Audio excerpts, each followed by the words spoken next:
এই গান যার কথা এবং শিশুরা যে এক্সপ্রেশন দিয়েছে সেটা সত্যি আমাদের দারুণ লেগেছে।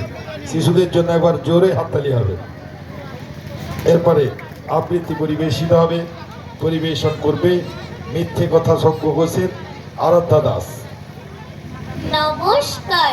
কবি শঙ্খ ঘোষের লেখা কবিতা মিথ্যে কথা। লোকে আমায় ভালোই বলে, দিব্যি চলন সই, দোষের মধ্যে একটু নাকি মিথ্যে কথা কই। ঘাটশিলাতে যাবার পথে ট্রেন ছুটেছে যখন, মায়ের কাছে বাবার কাছে করছি বকম বকম। হঠাৎ দেখি মাঠের মধ্যে চলন্ত সব গাছে, এক এক রকম ভঙ্গি ফোটে, এক এক রকম নাচে। ও মা, দেখো নৃত্যনাট্য। যেই বলেছি আমি, মা বকে দেয়, বড্ড তোমার বেড়েছে ফাজলামি। চিড়িয়াখানার নাম জানো তো? আমার সেজো মেশর। আদর করে দেখিয়েছিলেন পশুরাজের কেশর।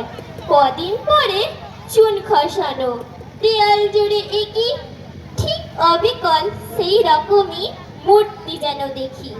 ক্লাসের মধ্যে যেই বলেছি সুরঞ্জনার কাছে, জানিস আমার ঘরের মধ্যে সিংহ বাঁধা আছে, শুনতে পেয়ে দিদিমণি অমনি বলেন, শোনো, এসব কথা আবার যেন না শুনি কখনো। বলি না তুই সেসব কথা, সামলে থাকি খুব, কিন্তু সেদিন হয়েছে কি এমনি বেয়াকুব। আকাশ পারে আবারও চোখ গিয়েছে আটকে, শরৎ মেঘে দেখতে পেলাম রবীন্দ্রনাথকে। নমস্কার।